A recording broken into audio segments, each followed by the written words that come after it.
Right now in some of our careers, there is not a lot of clarity. And she did an analogy with the weather.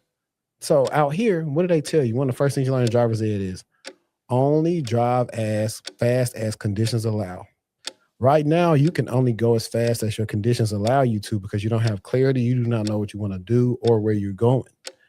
And that's the hard part. And that's why I see so many people stuck because they come to me and say, well, I don't know what to do or how to get here or how can I get to this different role or what skills do I need to learn? You don't have clarity.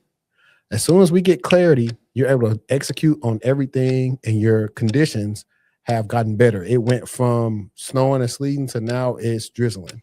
So eventually the sun shines out and you could drive fast. So I definitely like that she said. One of the biggest struggles of trying to get a job in IT. And if you've been around for a while now, you're going to know exactly what I'm talking about. When you're scrolling through job postings, you're going to see a lot of jobs that require a high level of experience in a lot of different technologies. And if you're just getting into the IT field, it's going to be really hard to have even a basic understanding of so many different things if you're just starting off. And the worst part is that they want you to have this experience, but won't give you a chance to learn it on the job. So how are you? Yeah, this is a conundrum that a lot of people face when they come to me and they get their consultations is because they see so much information, they want to get in the field, how do they get experience, all these different things. I will say the benefit to being an entry level person is that they are not looking for you to have that much experience, and those entry level feeder roles will train you. But a lot of times people are trying to skip those. But let's keep on saying what the good brother is saying. Supposed to get this experience if no one will hire you without the experience, but requires the experience to be hired? Now, I know a lot of people are going to say you can do home labs, or you can read books, or you can watch YouTube videos, but nothing replaces the hands on experience that you're going to get from being on the job and actually using the things that they want you to learn. So, as a real life example, I had an interview as a network engineer, but they wanted you to know SD-WAN in particular. So even with all my understanding of routing protocols, network switches, firewalls, routers, all those type of things, if I did not know SD-WAN, I was not eligible for that job. And nearing the end of the interview where I could tell that I was not qualified, I directly asked one of the hiring managers if he had recommendations of how I could get hands-on experience with SD-WAN since that's what they're looking for. You know what? I like that. And he's bringing up something valuable that a lot of roles, it's a lot of stuff that you can only learn working. You can study about it, you can read about it, but you can only truly learn about implementing it in an enterprise environment. Or if you had the benefit to have the money to know how to set up an enterprise type of environment, that's the other way you can know how to implement this stuff. But I like that he said, hey, I know I'm probably not gonna get the job, but how can I learn this stuff on my own? What's the secret sauce? Without ever being hired for a job that uses SD-WAN. And he gave me a very generic answer of something that I already knew. He told me to go look on YouTube or go read a book. But again, that does not replace the hands on experience that the kind of questions he was asking during the interview would call for. And of course, before the interview, I was on ChatGPT doing mock interviews, looking at YouTube videos, and reading up on this technology as much as I can. But in the end, it just wasn't enough. And I'm not saying this to be discouraging. I'm just hoping that companies will be more willing to give people a chance that are willing to learn new things and that are eager to learn new things rather than just disqualifying them for not already knowing everything that the job requires. So if you've ever run into a situation like this, I would just encourage you to not be discouraged and just keep learning as much as possible because in the world of IT, the more you learn, the more you can earn. So that was a lot. I hate that the person played him like that. Honestly, they probably didn't want him to get the job anyway because any good interviewer, and if they like you, they was like, man, you don't got the experience we looking for. But let me tell you something. Because I had an interview, it was like a year or two ago, and we got to the end. And the guy put me on game about some stuff about what I should ask in certain interviews and how I should go about doing this and marketing myself and XYZ. That's let you know that hey, this person at least likes me enough to put me on game about something. So if he had been an interview with an interviewer that wanted to put him on game, they would have told him. Now, the thing is, yeah, people like YouTube University, but it's a lot of stuff that just some people learn differently.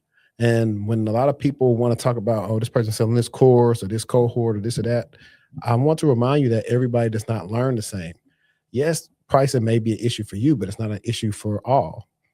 So some people may have to pay for it. Some people can get out the mud. They can get books like the old school people and learn on YouTube. Now, the deal is, I want people to realize is there are not a lot of jobs right now that are wanting to train you.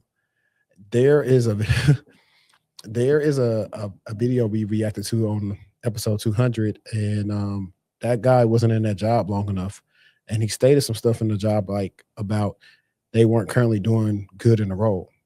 I'm going to let you in for a secret. Nowadays, unless the job is really, really entry level, 0 to 2, something like that, they want you to hit the ground running. I know that's something we always laugh at or we say it's a red flag, but training, and at least in the private sector, is a lot to be like non-existent. So you may not get trained, you may not know none of that stuff, and they expect you to know it and contribute like a valuable person to the team. So all I can say is expanding your network, get more visible, find mentors or coaches that can put you on game, that can help you accelerate your learning.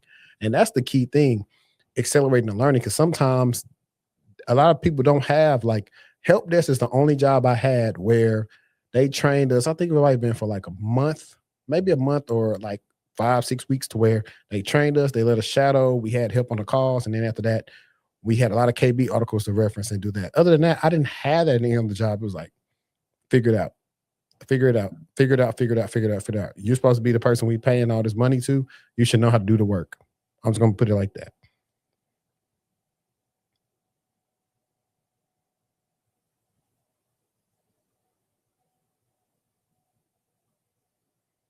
World and the job industry is not set up to make you feel good about yourself. I did an interview with Essence, and one of the things that I talked about is the fact that companies make money off of keeping you small. They will celebrate you, but only so much that you don't ask for, a raise or something. When you do your annual review, they will ask for you to write out your own areas of accomplishment. But Now that is true. That is true. I have so many calls of people who, like, when it comes to their resumes, they don't have any goals or things they did at work. Write your goals down, meet frequently with your managers, have your one-on-ones. You got to have your own brag sheet internally to justify why you should get promoted or why you should get this raise. Or if you getting kicked, or if you just get it to moving and you go somewhere else because you've accomplished all these things, and this other company may value you versus your current company. So she on the money. trust that they always have areas of improvements for you. And regardless of how much you accomplish, they will still always make sure that you have areas of improvements so that they can bring you back down to earth a little bit. You know what I'm Translation: you're never going to get exceeded expectations. saying? And then the job search process in general is just ass. It's confusing. It changes every single day. I get it. I understand. Please understand that as a person who works with people every day, I get to see how frustrating this is for you. And as a person who has experienced going through this job process, I have experienced the frustration my fucking self. And so there's a couple of things that I would suggest you do. Thing one, I like to have what I call a bad bitch list. You can call it whatever you want if that phrasing doesn't feel good to you. But I like to write down every accomplishment. Every time somebody gives me an accolade, every time somebody pats me on the back, every time somebody, I want to give a shout out to Chicago, I'm writing that shit down. I mean, hey, I literally just said that. So, I mean, she cooking. It's really helpful for those days when I don't feel at my best. It's helpful to read right before I go into an interview. It's also helpful to leverage when it is time for reviews so I can call out all of the amazing shit that I've done. And it's helpful even if you don't work somewhere anymore to remember like, yo, look at all this fucking impact that I had. Thing two, I truly believe that clarity is vitally important to the process. There's a phrasing that says something like clarity gives you the confidence to get to where you're going faster. Think about it like it's gross outside today. I don't even quite see it. It's nasty outside today. It's gross. It's raining. And when it's raining, you can't quite see. It's not clear. Put both hands on the wheels. You slow down. You turn the music down. You're going to go a little bit slow. But when you know GPS is on, you know exactly where you're going. The sun is fucking shining and you can drive at 80 or 100 down the highway. I'm from Texas. Those are normal speed limits. You gonna zoom, right? And you get there having a good time and you're not so frustrated and flustered. That is like a real life situation. I'm not necessarily. So, interesting enough that she said that, I just thought about a good analogy. She's talking about clarity in your career. And that's right. Right now, in some of our careers, there is not a lot of clarity. And she did an analogy with the weather. So out here, what do they tell you? One of the first things you learn in driver's ed is only drive as fast as conditions allow. Right now, you can only go as fast as your conditions allow you to because you don't have clarity. You do not know what you want to do or where you're going. And that's the hard part. And that's why I see so many people stuck because they come to me and say, well, I don't know what to do or how to get here or how can I get to this different role or what skills do I need to learn? You don't have clarity. As soon as we get clarity, you're able to execute on everything and your conditions have gotten better. It went from snowing and sleeting to now it's drizzling. So eventually the sun shines out and you could drive fast. So I definitely like that she said that.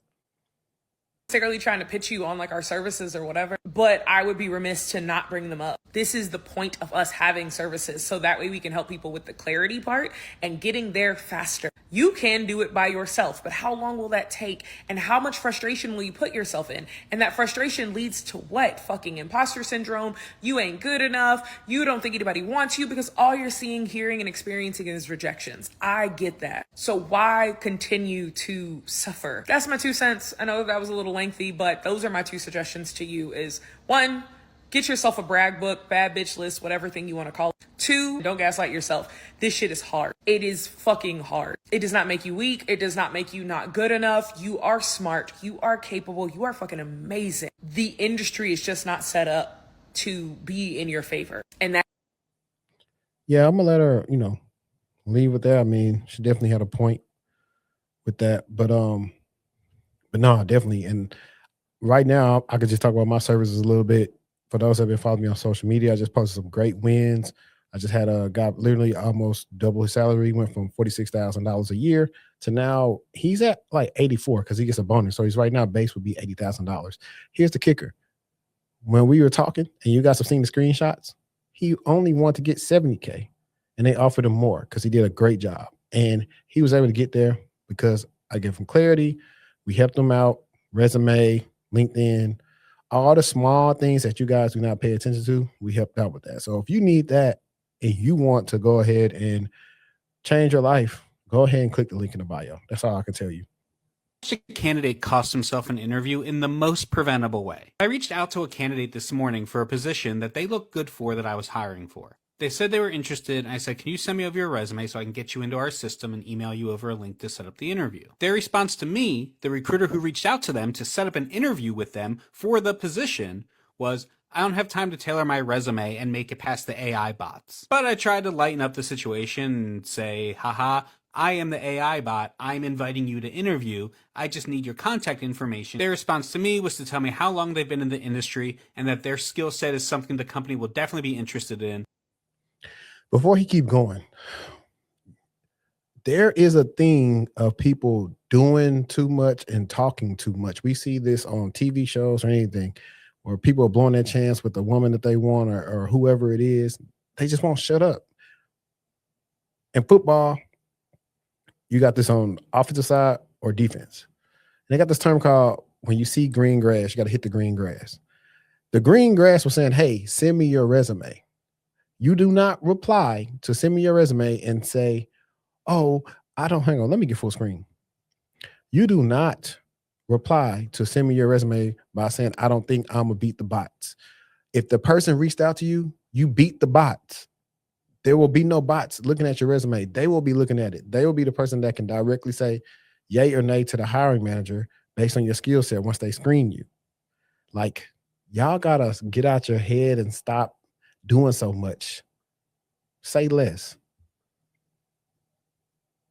They just want to know if it's the right fit for them. And guess what? We're passing on that candidate now. And maybe to some people that will make me or us sound like the bad guy. But the truth is, I was trying to make it as simple as possible for this person to get an interview for the job. They didn't have to do any work besides give me their email address. And letting me know before we ever even started the interview that I really shouldn't even be interviewing them is not a good look. That is bad signal after bad signal, just at the stage of setting up an interview, having to do the minimal amount of work to get it. It does not matter if you are the most talented person on earth. Most companies do not want to hire an asshole who is difficult to work with. That's it. And now I'm not going to say that the person that he was talking to was an asshole. I think some people have some overcomplications, and I think a lot of people believe the communication style they're using is effective. So the person very well probably thought them saying, oh, they would love my skill set as being effective when it wasn't effective because, hey, we want to just see your resume After that, we can talk about your skill set and what you've done and how you be an asset to the company. So that's lost in translation. I probably would have said if I was a recruiter, look, dude, I don't know what's going on right now. You don't have to tailor your resume. Just send it to me. Just send it to me. And based on what is there, we'll talk. Because a lot of times, even if it's a messed up kind of resume, a recruiter gets more than 7 seconds to look at your resume, they'll have a chance to say, okay, I see what I just want to run through some of your skill set here. It's probably all over the place. And they might, suggest that you fix it. But I think, they played themselves. So everybody's trying to get a job. So you got to be ready. Stay ready so you don't got to get ready. Just like if you read a terrible job description or had terrible engagement with the recruiter when they reached out to you, you would be judging that company and possibly moving on from them. Some of these things are not that difficult, and we are just losing our ability to have general soft skill conversations and wonder why companies aren't interested. I just watched a candidate. You know what? Somebody in the last chat said, could we do an episode on soft skills? So I need to go write that down on the whiteboard. So I don't know if there's going to be a whole episode or a segment. Soft skills is not a lost art. The client that I just was telling y'all about, he said verbatim, the director said he liked my soft skills. He liked my personality. People want to work with people they like. Work on your soft skills. It's a thing called knowing your audience. Hey, that recruiter don't care about all that. Like, reply to them in a language they understand. Just instead of saying, I don't got time to tailor, say, okay, hey, give me a second. I'll be able to do it in 5 minutes. And maybe that's the time either you figure out what you want to change with it or not. Right? Like as I said, keep it simple, stupid. The KISS method. If you get hit up by a recruiter, because sometimes I have clients that they're amazed that they hit up by a recruiter, and they'll reach out to me because like their first time dealing with a recruiter. Hey, what do I say back? What do I do? I say, okay, hey, just say this. Act like you just talking a normal conversation. Hey, how are you doing today? Thank you for reaching out. Could you tell me more about the position? Or maybe ask them what else they need. Sometimes I get straight to it because I have been in there a long time. I want to know, hey, what is the comp and, hybrid remote? What is it? I just want to know all that ahead of time before I even waste time getting on the phone with you, because that way I can let you know. If you tell me it's way below something I would work for, it's no reason for us to have a phone conversation. I'm typically, if it's out of the range of what I want to get paid, I will normally say it's not a good fit for me, but I have a large network. I will send this to my network and hopefully you can find a great match for your role. And recruiters only thank me for that because they're like, well, hey, at least I probably can still get something out of this since this person passed because it's not a good fit. And then if I can help them get a person, guess what? That recruiter remembers it. That recruiter reaches back to me, in a couple of months or a year because they remember they worked for me. Say, hey, I remember what you was looking for. What you think about this? And this is all soft skills. It's easy stuff. It don't take much to be nice. I promise you. So we're going to do this. I think it's one where the HR woman was saying like what happens when you're trying to apply a job or get a job offer or something like that. Let's see what she was talking about. I didn't watch any of these, by the way. I just found them and listened to like a few seconds and, let it come on. So I see so many posts about how horrible the job market is and how long the hiring processes are taking. And I wanted to kind of demystify and let you know a few insights into why hiring processes take so long, not to defend it, but just to let you know what's really going on behind the scenes. The first reason that I see these hiring processes take so long is because the hiring manager who's responsible for reviewing the applications are sitting on them. Okay.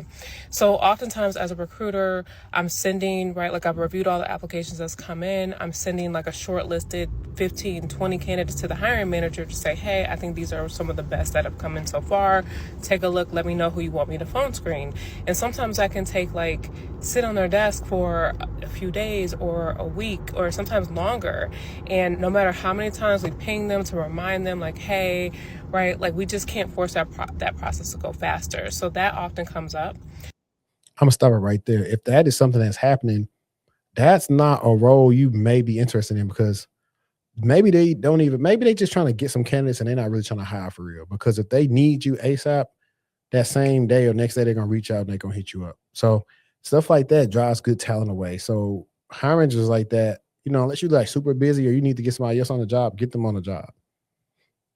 The second reason why hiring processes take so long is usually because when a company wants to have so many interviewers involved, and particularly when we're trying to do like panel interviews where there's multiple interviewers in a process, trying to match everyone's schedule to like certain times and dates for these interviews is a nightmare, and it can take and delay the process weeks. And it's always frustrating to me where like we aren't thinking about that from the beginning, where we know we're going to be posting this job at this time. We know that we will be accepting applications for about 4 weeks, and we'll begin interviews at this time, that we should be holding blocks on people's calendars. But for some reason, it doesn't always work out that way. That's definitely another one. Oh, their schedule is tied up, this and that, all these panels. Like, hey, I understand what y'all want to do, but it really don't take all that to find out if I'm a good fit or not. You know the people that y'all been working with, and you've interviewed these people. It don't take that long. Like, panels is fine. I don't like the 4 people on the thing. It's kind of, I don't like it. I've did it to where it's called like a and I cannot think of the term right now, but it's like you'll have an interview process where it's like 4 hours. And what you'll do is you have 4 people you talk to that day. And you won't be like straight through 4 hours. Like, you probably talk to 2 people in the morning, have like lunch in the middle of the day, and talk to 1 more person or 2 more people. But it'll be like that. I like those kind because it's one-on-one conversations. Typically, it's going to be something technical, one soft skill based, or maybe leadership based, and like HR, like stuff like that. It's never like super hard, and it brings down the angst of when you have to look at 4 people. Like, see, y'all are young. Y'all doing these virtual. I remember going to the panels in person and talking to these different people. That's how you know if you got it like that. Matter of fact, technically, when I got my first knock job out here, it's kind of a panel. It was my manager at the time and then my supervisor. I don't think anybody else joined because we had a small team. But technically, that was that, and I was kind of nervous then. But I don't know. Let's let her get to the last point. The third reason why they take so long is usually, a lot of times, like an internal employee or a key external candidate that the organization is really excited about will come in the process late. And so we've already had some interviews, and then this person pops up and says, oh, I'm really interested. And a lot of times the hiring manager will like pause the process to bring this person up along the way. So it can be extremely frustrating. And the worst part about all of this is that when we are working with the hiring manager, it is very often they will tell us to keep the candidates warm, right? So we don't, unless you're like extremely unqualified, we probably aren't going to be able to like disposition you or reject your candidacy until the hiring manager has a final say, which can take a very long time. So a lot of these things are super frustrating, not only for you all, of course, but also for the people who are working with hiring managers in the recruiting process. And so just wanted to give you some insights into why that happens, and not to say that it's okay, it's really bad, but just so that you know what's going on. And I respect her for that. I think so much so we focus on how sucky it is, and also just want to know like what's going on the internally. Like we always focus on stuff like that, but we never think about how they feel. Like, man, I'm tired of dealing with this job search. Like, hiring managers, can y'all get it together so we can get somebody hired? And before we go, I want to read something. I made a post I think Saturday or Sunday. I made this post on my LinkedIn. If you're not following me on LinkedIn, follow me on LinkedIn. And also, what I want you to do is leave me a note when you follow me. Please leave me a note. Let's see. I'm gonna share my screen real quick. So all I said was hiring in America needs to change. If you make it past the recruiter screening and do interviews with people on the team, they should be mandated to provide you with feedback from a human. I don't want no AI automatic rejection. Give me some feedback I can use because I'm trying to land a job. Help me land a job. I took time out of my schedule to talk to you. Please talk back to me. Applicants spend too much time prepping and losing time interviewing to not get a text, call, or email about their interview process. And so many people like this. As you see, I got 16,000 impressions on this joint. And from my experience, a lot of this stuff is more so company culture based. And the companies that really go out their way to give you some human feedback, help you out, especially if they're cool, I love them. I don't like if I'm reaching out to you and it gets to a point where you be trying to see like you're not a bugaboo, be like, nah, fam, y'all beat me down and set up meetings for me to talk to these people just to not do that. Nah, answer me. Like, please, I can accept no. Ignore me is not a no. I need you to tell me no, and I need you to say, okay, why? And now, one day, we're going to have another episode where we're going to talk about, somebody said it in the thing. Let me see if I can find a comment, because as Destiny said, at 8 down, she said, where is it? She said, I think the reality is a lot of times they can't give good feedback without telling you why they didn't hire you. And sometimes the reason might lead to a discrimination lawsuit. And listen, we're going to talk about that one day. I need to do a deep dive and figure out all these different hiring malpractices. We know the workday lawsuits and everything else, but we're going to talk about that one day, because sometimes the math don't math why we don't get hired sometimes. And you know that the interview went well. It's different from you believing it went well from you knowing it went well. And a lot of times you only know what happened if you have somebody that works at the company behind the scenes and say, hey man, sorry, they had already offered somebody, you was candidate to be, so they just pulled you through just in case. Or they just interviewed you just because they did the Rooney Rule. Like that, it might be for Black people. I might have an episode called the Rooney Rule, because in football, if you guys don't know, there was a Rooney Rule where they said they had to interview X amount of African Americans for coaching positions. In corporate America, we feel like that all the time, where we feel like X amount of us are getting interviewed, but we're not getting hired. And a lot of times we are very qualified to do a lot of these roles and we get passed over. Like, it's crazy, but it's one of the things where you can't prove it. Nobody's writing these things down of why. It's just a feeling that you have, and it really sucks. And it definitely can get on your mental. Like, I know I'm good. Like, what's going on? I know I'm better than this person. Because when you get to the company and work with some of these people, like, how did they get hired over me? Or you start asking at a company, how is that person that they hired over me? How are they doing? So you start asking all those different questions. Like, it's a mess. It's crazy. But guys, this is my first time doing this type of back-to-back reaction. I said I want to be more active on the channel in 2026. If y'all enjoyed this, please leave me a comment below and share it out. Hype up the video. And I really want to do one of these maybe once a week. Honestly, if I can really do it, I could do one of these almost every day. But I mean, there's only so much content. I'm eventually going to branch out to some different content, maybe on a different channel, because it may get buried under the algorithm of what people come to this channel for. But I appreciate everybody. And like I always say, let's stay textual. We out. Peace.